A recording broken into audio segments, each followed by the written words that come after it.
గురుకుల విద్యాలయాల సంక్షోభాన్ని ఒక సమాధానం తీసుకురావడం కోసం అని చెప్పని బాధ్యతతో ఒక ధార్మిక ఆలోచనతో ఈ సమావేశాన్ని నిర్వహిస్తున్నటువంటి Telangana knowledge centre and research founder అయినటువంటి గోసుల శ్రీనివాస్ యాదవ్ గారికి, అదేవిధంగా ఈ సమావేశంలో నా చిరకాల మిత్రులు, అనేక ఉద్యమాలకు సృష్టికర్త అయినటువంటి వివి రావు గారు, ప్రొఫెసర్ యాదగిరి గారు, ఉద్యమాల పోరుబిడ్డ సిద్ధేశ్వరన్న, సీనియర్ జర్నలిస్ట్ వేణుగోపాల స్వామి గారు,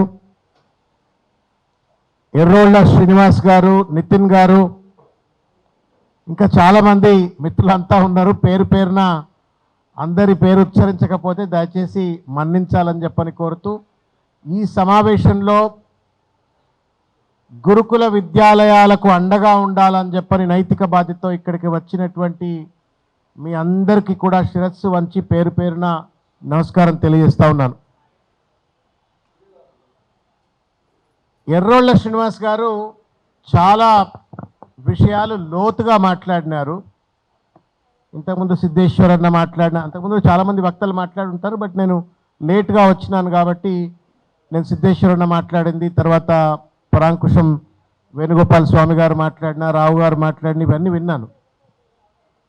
ఒక ఆవేదన, ఏమీ చేయలేకపోతున్నాము అనేటువంటి ఒక ఆర్ద్రత ఈరోజు ఈ సమావేశంలో మనం వ్యక్తీకరించినాం. దురదృష్టం ఏంటంటే దున్నపోత మీద నీళ్లు పడ్డట్టుగా ఈరోజు ప్రభుత్వం వ్యవహరిస్తున్నటువంటి ఒక తీరును మనం ముమ్మాటికి ఈ వేదిక నుండి తప్పనిసరిగా ఖండించవలసిన అవసరం ఉంది. శ్రీనివాస్ గారు మాట్లాడుతూ రాజకీయాలకు అతీతంగా మాట్లాడాలా అని చెప్పని అన్నారు. కానీ రాజకీయమే అన్ని సమస్యలకు కారణం, అన్ని సమస్యలకు సమాధానం కూడా. దురదృష్టం ఏంటంటే that's the fallacy of democracy. ప్రజాస్వామ్యంలో రాజకీయమే సమస్యకు కారణం, రాజకీయమే సమస్యకు పరిష్కారం. కాబట్టి రాజకీయ అతీతంగా ఏది కూడా చర్చ చేయలేము. సమస్యను సమస్యగా తప్పనిసరిగా చర్చ చేయాల్సిన అవసరం ఉంది. పేద బిడ్డలు ఎవరు చదువుకుంటారు గురుకుల స్కూళ్ళలో? ఒకప్పుడు సర్వేల్ స్కూల్ అని చెప్పని 1970s స్టార్ట్ చేసిన సర్వేల్ స్కూల్ అని చెప్పని మనందరికీ గుర్తు. తర్వాత నాగార్జున సాగర్లో ఒక రెసిడెన్షియల్ డిగ్రీ కాలేజ్ అని చెప్పని ఉంటుండే. These are suppose to be the most prestigious colleges, schools. అక్కడ చదువుకుంటే అక్కడ పిల్లలు ఐఏఎస్లు అవుతారు, ఐపీఎస్లు అవుతారు అన్నటువంటి ఒక రీతి మనం గతంలో చూసినాం. థ్యాంక్స్ టు కేసీఆర్ గారు, ఎవరు ఇష్టపడ్డా ఒప్పుకున్నా ఒప్పుకోకపోయినా వాస్తవం ఏంటి అంటే, కేసీఆర్ గారి నేతృత్వంలో పెట్టబడ్డటువంటి సంస్థాపించబడ్డటువంటి దాదాపు 1000కి పైగా ఉన్నటువంటి ఒక గురుకుల స్కూళ్ళ విద్యార్థులు ఆనాటి సర్వేల్ స్కూల్స్, ఆనాటి నాగార్జున సాగర్ రెసిడెన్షియల్ కాలేజీ విద్యార్థులతో పోటీ పడేటువంటి ఒక రీతిలో అమెరికా విశ్వవిద్యాలయాలకు వెళ్ళి చదువుకున్నారు. ఐఏఎస్లు అయినారు, ఐపీఎస్లు అయినారు, మౌంట్ ఎవరెస్ట్ ఎక్కినారు. ఒక చరిత్ర సృష్టించి పేదింటి బిడ్డలమైనప్పటికీ కూడా పెద్ద పేరు తెచ్చుకోవడంలో మేము చిన్నవాళ్ళం కాదు అని చెప్పని ఈ గురుకుల విద్యార్థులు ఒక చరిత్ర సృష్టించిన ఒక విషయాన్ని ఈ సందర్భంగా మనం గుర్తు చేసుకోవాలి. ఇటువంటి ఒక అద్భుతమైనటువంటి చరిత్ర కలిగి తెలంగాణ నిర్మాణం కోసం, భావి భారత నిర్మాణం కోసం పునాదుల లెక్క తయారు చేసినటువంటి యొక్క విద్యా సంస్థలు ఇవాళ ఎందుకు ఇంత దిగజారిపోతా ఉన్నాయని చెప్పని లోతుగా ఇవాళ విశ్లేషించుకోవాల్సిన అవసరం ఉంది. కళ్ళల్లో నీళ్ళు వస్తూ ఉన్నాయి. 1000 మంది, దాదాపు 100 మంది పిల్లలు చనిపోయినారు. 900 పైచిలకు ఫుడ్ పాయిజనింగ్ ఇన్సిడెంట్స్, పాము కాటు, ఎలుకల దాడి, కల్తీ ఆహారం, పురుగులు కరవటం, తర్వాత విద్యుత్ షాక్.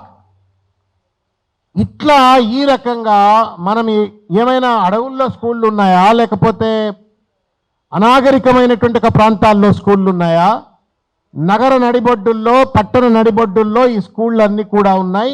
అయినప్పటికీ కూడా తేళ్ళు ఎందుకు వస్తున్నాయి, పాములు ఎందుకు వస్తున్నాయి, కల్తీ ఆహారం ఎందుకు వస్తుంది అంటే చిత్తశుద్ధి లేనటువంటి ఒక ప్రభుత్వం ఇది.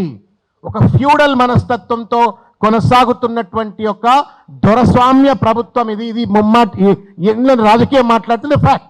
ఎందుకు అంటే ఈ స్కూళ్ళలో చదివేటోళ్ళు ఎవరు? ఎస్సీలు, ఎస్టీలు, బీసీలు, మైనారిటీలు. ఈ పేద బిడ్డల భవిష్యత్తు పట్ల, పేద బిడ్డల బాగోగు పట్ల ఈ ప్రభుత్వానికి చిత్తశుద్ధి లేకపోవడం వల్లనే ఎట్లెట్లా మన స్కూళ్ళలోకి పాములు వస్తాయి, అట్లెట్లా తేళ్ళు వస్తాయి. ఏ రకంగా మీ ఇంట్లో కల్తీ కాదే, మరెందుకు స్కూళ్ళలో కల్తీ అవుతుంది? ఒకసారి కల్తీ అయితే మళ్ళా రిపీటెడ్ కల్తీలు ఎందుకు అవుతుంది? ఇంతకుముందు నితిన్ బాధతోటి అన్నకి ముచ్చట చెప్పని చెప్పిండు. ఇవాళ జయశంకర్ భూపాలపల్లి జిల్లాలో 20 మంది విద్యార్థులు కొరికిశాల అనే గ్రామం, మొగుళ్ళపల్లి మండలం, కొమరం భీం జిల్లాలో రెబ్బెన అనేటువంటి ఒక మండలంలో 3, ఖమ్మం జిల్లాలో కల్లూరులో ఒక 20 మంది మనం ఇవాళ ఇక్కడ కూర్చొని ఈ సమస్య పట్ల చర్చ చేస్తున్నటువంటి ఒక సందర్భంలో ఇంతమంది పిల్లలు కలుషితాహారానికి గురైనరు. సిగ్గుండాల రేవంత్ రెడ్డి గారికి as an education minister and also as a chief minister. నేను ఇవాళ ఎక్కడో మార్నింగ్ నేను టీవీలో చూస్తా ఉన్నా. శేఖర్ గారు అని ఒక పెద్ద జర్నలిస్ట్, సినిమా జర్నలిస్ట్, మీరు కూడా చూడాలి. జోక్ కామెడీ అంతా వినాలి మీరు. 1:35 నిమిషాలు ఉంది. అది ఏ కామెడీ షోకి తక్కువ లేదు, అది మొత్తం వినాలా. ఆ మొత్తం 1:35 నిమిషాల రేవంత్ రెడ్డి గారి స్పీచ్ను you related with the Gurukul issues. Rising Telangana అట, విజన్ 4047 అట. సిగ్గులేదు, కల్తీ ఆహారాన్ని అరికట్టలేని ఒక పరిస్థితి. కల్తీ ఆహారాన్ని గురుకుల స్కూళ్ళలో అరికట్టలేని పరిస్థితి. ఒకడు చనిపోయిండు, 2 చనిపోయిండు అంటే అర్థం ఉంది. 100 మంది పిల్లలు ఎట్లా చనిపోతారు? 1000 ఇన్సిడెంట్లు, కల్తీ ఆహారం ఇన్సిడెంట్ ఎట్లా జరుగుతాయి? సిగ్గుందా, ఎగ్గుందా? ఇది ప్రభుత్వమా, మానవత్వం ఉందా, లేకపోతే దున్నపోతు మీద నీళ్లు పడ్డట్టు వ్యవహరిస్తుందా అని చెప్పని వాళ్ళ ఈ ప్రభుత్వాన్ని నిలదీయాల్సిన అవసరం ఉంది. ఎన్నెన్ని మాయమాటలు చెప్పిండ్రు. మేము అధికారంలోకి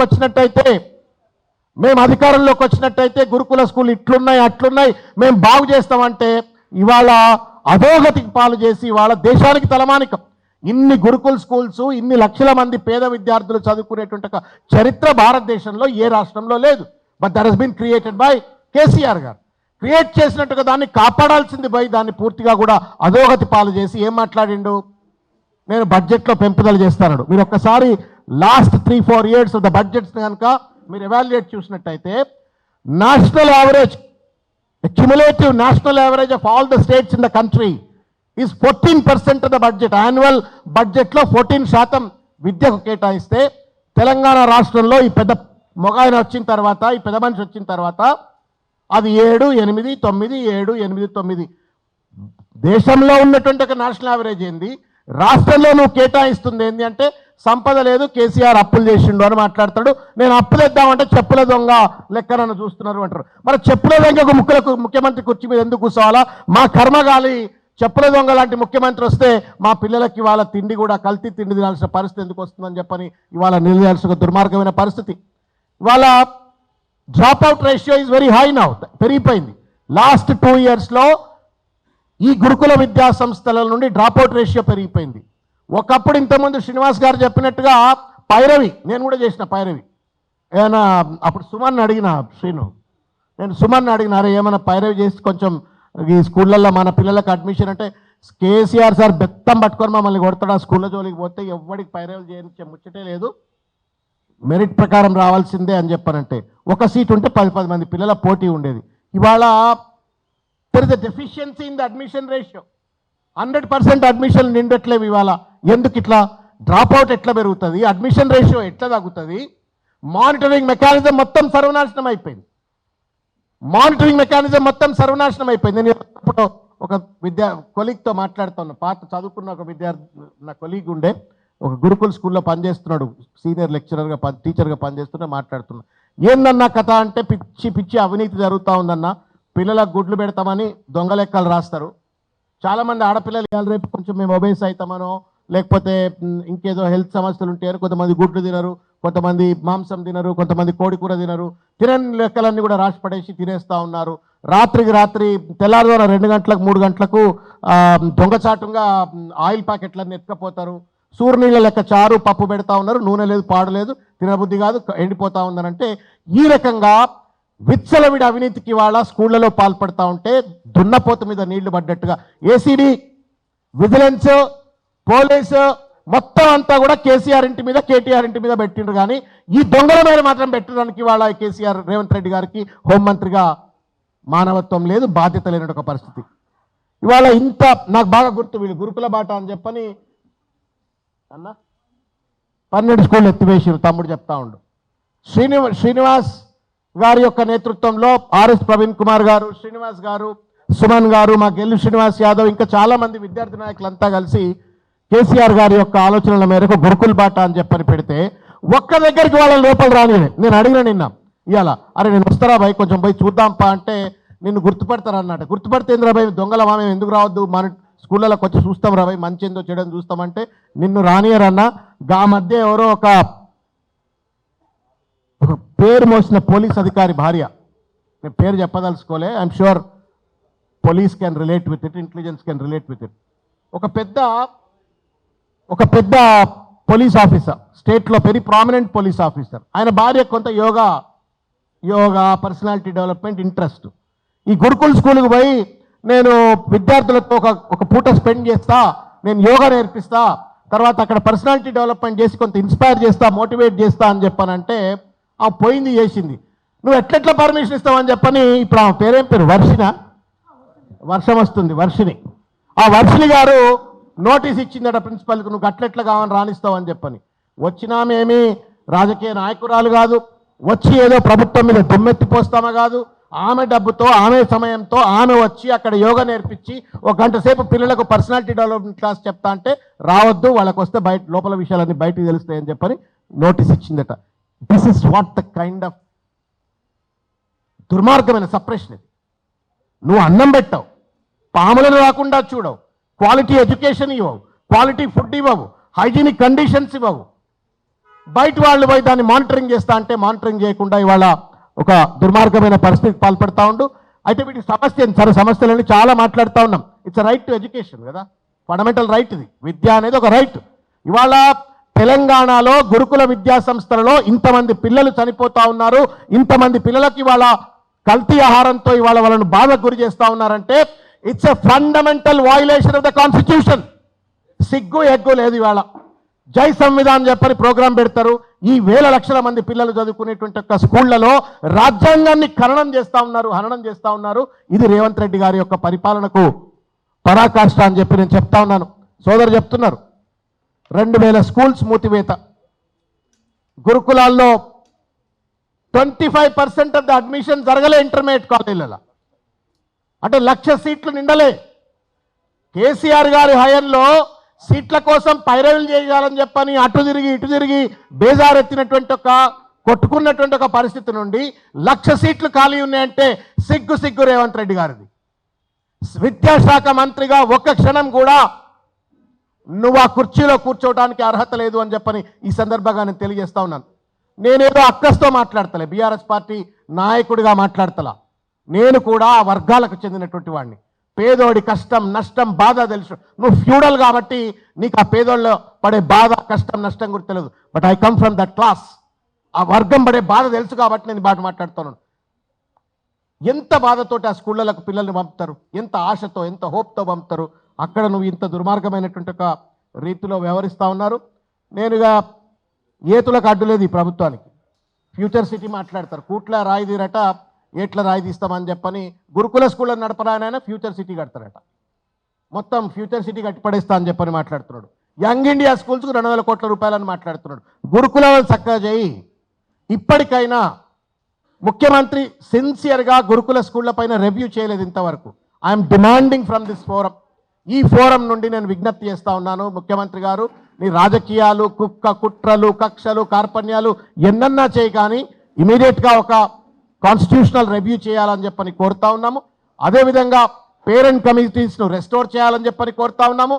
సివిల్ సొసైటీని స్టేట్ హ్యూమన్ రైట్స్ కమిషన్కు లింక్ చేసే విధంగా అనుసంధానం ఉండే విధంగా ప్రతి స్కూల్కు కూడా ఒక మానిటరింగ్ కమిటీని వేయాలని చెప్పని ఎన్హెచ్ఆర్సీ వచ్చి మొన్న రిపోర్ట్ అడిగింది. నేషనల్ హ్యూమన్ రైట్స్ కమిషన్ వచ్చి రిపోర్ట్ అడిగింది, గురుకుల పిల్లలు ఎట్ట చచ్చిపోతుందని చెప్పని. మొన్న జరిగినటువంటి ఒక పబ్లిక్ హియరింగ్లో వచ్చి ఒక ఎన్జిఓ రేవనెత్తితే ఇమీడియట్గా నోటీస్ జారీ చేసింది. ఆ నోటీస్లో ఏం చెప్పబోతుందో చూస్తూ ఉన్నాం. కాబట్టి ఎస్హెచ్ఆర్సీ స్టేట్ హ్యూమన్ రైట్స్ కమిషన్కు అనుసంధానంగా ఉండే సివిల్ సొసైటీ ఎన్జిఓస్ అన్నింటినీ కూడా ఈ మానిటరింగ్ మెకానిజంలో పెట్టాలని చెప్పని. కిచెన్లలో సీసీటీవీలు పెట్టండి, పెట్టి రిపేర్లు అన్న పెట్టింద కొన్ని చోట్ల పెట్టిందట, పెట్టిన రిపేర్ లేవు, మొత్తం ఆగమైపోయినాయి అని చెప్పని అంటున్నారు. ఆ సీసీటీవీలు పెట్టండి, పబ్లిక్ యాక్సెస్ ఇవ్వండి, కమ్యూనిటీని ఎక్కడ స్కూల్ ఉంటే అక్కడ కమ్యూనిటీని, పబ్లిక్ రిప్రజెంటేటివ్స్ను, లోకల్ బాడీ రిప్రజెంటేటివ్స్ను దాంట్లో మానిటర్షిప్ కనుక పెట్టినట్టయితే తప్పనిసరిగా ఈ కల్తీ, ఈ తర్వాత ఈ ఆత్మహత్యలు, ఈ సమస్యలన్నీ కూడా పరిష్కారం అవుతాయి. ఎవరో అడిగిండ్రు ఇవాళ, మీరు ఆ ఇంటర్వ్యూ చూడండి, ఆ కామెడీ చూడాలా. ఆ కామెడీలో ఎవరో పాపం ఒక ఆమె లేసి ఇట్లా పిల్లలు చనిపోతుందట కదా, 50-60 మంది చనిపోయిందట కదా అంటే, నేను ఐఎమ్ గోయింగ్ టు అపాయింట్, నేను మానసిక శాస్త్రవేత్తలను అపాయింట్ చేస్తాడు. అబ్బా సంతోషం రాబాయ్, బుద్ధి వచ్చింది పెడతాడు అనుకున్నా. తర్వాత ఓ మాట అన్నాడు, ఏమన్నాడంటే ఇట్లా పిల్లలు ఆత్మహత్య చేసుకుంటారు ఎందుకంటే జాయింట్ ఫ్యామిలీలలో ఉండట్లేరు, న్యూక్లియస్ ఫ్యామిలీలలో ఉంటున్నారు కాబట్టి, ఆ జాయింట్ ఫ్యామిలీ ఉంటలేరు కాబట్టి వాళ్ళకి భరోసా లేక ఆత్మహత్య చేసుకుంటున్నారు అని చెప్పని ఒక లూజ్ క్యానన్ లెక్క, ఒక బాధ్యత లేనట్టుగా ఇవాళ ఈ ప్రభుత్వం ఈ సమస్య పట్ల వ్యవహరిస్తూ ఉంది. కాబట్టి నేను చేతులెత్తి నమస్కారం చేసి ప్రభుత్వానికి, వద్దన్నా కాదన్నా నిన్ను మేము వదిలించుకోలేము. 3 ఏళ్ళు నువ్వే ముఖ్యమంత్రివి కాబట్టి ఈ 3 ఏళ్ళు దయచేసి మా పిల్లల పాలిటి శాపంగా మారకు, రాచి రంపాన పెట్టకు, మాకు నిధులు కేటాయించు, మాకు మానిటరింగ్ మెకానిజం క్రియేట్ చేయి, మా విద్యార్థుల జీవితాలు కాపాడే విధంగా భవిష్యత్ ప్రణాళిక చేపట్టాలని శ్రీను అన్నట్టుగా, గోసుల శ్రీను అన్నట్టుగా తప్పనిసరిగా రానున్నటువంటి ఒక రోజుల్లో కౌన్సిల్లో కానివ్వండి, అసెంబ్లీలో కానివ్వండి, బీఆర్ఎస్ పార్టీ గురుకుల విద్యార్థుల సమస్య, లక్షల మంది విద్యార్థులు వాళ్ళ కుటుంబ సభ్యుల తరపున తప్పనిసరిగా ప్రభుత్వాన్ని నిలదీస్తాం. నిర్దిష్టమైనటువంటి ఒక ప్రణాళికను రూపుదిద్దించి వాళ్ళకు అండగా ఉండే విధంగా పోరాడతాం. ధన్యవాదాలు. Thank you.